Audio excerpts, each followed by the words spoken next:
Hi, and welcome to this episode of John's Model Kit Review. In today's episode, we are looking at Trumpeter's MiG-3 in 1/48 scale, and this is Trumpeter kit number 02830. For those of you not familiar with the MiG-3 was a Russian World War II era fighter. It was based on the Polikarpov I-16. It was designed as a high-altitude fighter. It had a supercharger that was optimized for high-altitude performance. Since most of the air combat that took place on the Eastern Front was of a tactical nature and at lower level, the MiG-3 was operating at a disadvantage because it was not optimized for the low altitude role. However, it was a fighter aircraft, it was available, and so it got thrown into the meat grinder of World War II.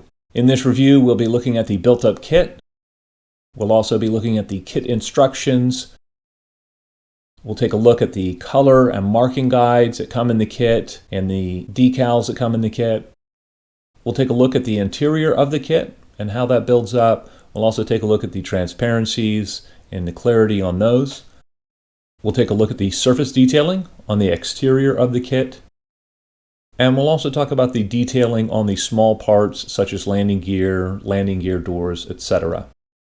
I will also talk about any areas that I modified for the sake of accuracy and any aftermarket additions used in this build. And finally, I will talk about how this kit compares to the other MiG-3 kits currently available on the market. The MiG-3 is a historically significant aircraft, and no World War II aircraft display is complete without one. Taking a look at the kit instructions, step 1 covers assembling the interior of the kit. This went together very well. The fit on the parts was very good. The detailing on the parts was good. And the only addition I made was to add some Eduard pre-painted photo etch seatbelts to dress up the cockpit. In step 2, we're constructing the underbelly radiator. What you can see of it looks really good. The detail on that is nice, and the fit is good as well. Step 3 covers assembling the prop. There were no issues there. Steps 4 and 5 cover assembling the wheels and the landing gear. Again, this was very straightforward. My only complaint here is that the landing gear doors themselves are a bit on the thick side. In step 6, we are closing the fuselage around the interior of the aircraft and the tail wheel. We're also adding the exhaust to the fuselage halves. Just in front of the exhaust, there is an air intake that is in line with the exhaust. This is incorrect. This is for a late model MiG-3. Since the subject of this kit is an early model MiG-3, I cut off the air scoop and I blocked that in with some plastic card. And then I took a plastic Q-tip handle and I cut it at an angle and I used that as the exhaust shroud just in front of the forward exhaust stack. This is more accurate for the early model MiG-3. I also drilled out the exhaust just for a higher level of accuracy. Step 7 has you assembling the upper wing to the lower wing. I deviated from this step by attaching the upper wings to the fuselage halves first and really focused on getting a very good wing root fit, and then I attached the lower wing to the fuselage and the upper wings. In step 8, we're attaching the upper engine cover to the fuselage. Everything went well here and the fit was really good. Step 9 has you attaching the lower engine cover and the radiator and the flaps and the gear doors for the rear, as well as the ailerons. Everything went well here. The only modification I made was to sand down the detail on the ailerons and the rudder and the flaps and the elevators because the fabric detail was just too stark. It's very, very pronounced and not all that accurate.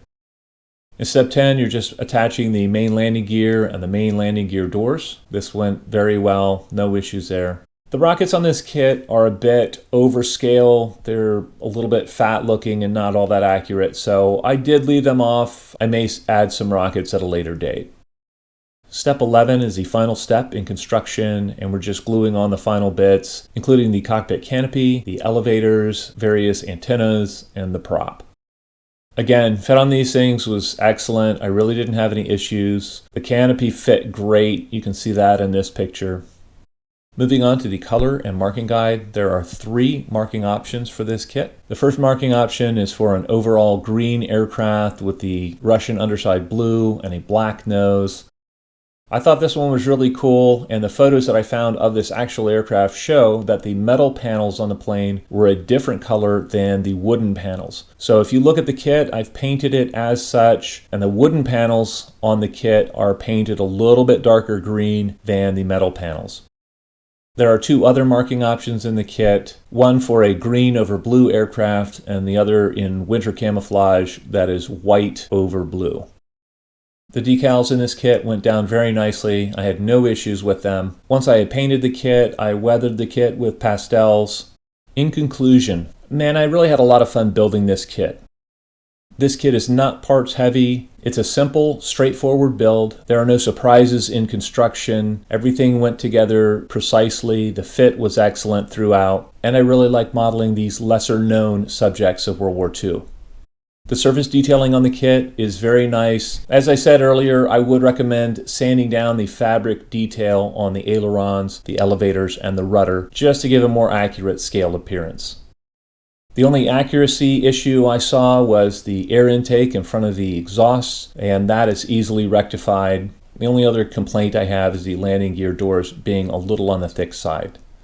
The transparencies on this kit fit very well, the interior is nice, the clarity on the clear parts is really good, and the decals behave nicely. This is the easiest build of the MiG-3 kits that I have built previously, one of those from ICM and one of those from classic airframes. Overall, I am really pleased with the way that this kit turned out. I think it looks great on the shelf, and this would make a great first 1/48 scale aircraft kit for somebody looking to get into that arena. Well, I'd love to know what you guys think. If any of you have built Trumpeter's MiG-3 previously, please feel free to let me know in the comment section below. As always, I hope you found this video entertaining and informative, and until next time, model on.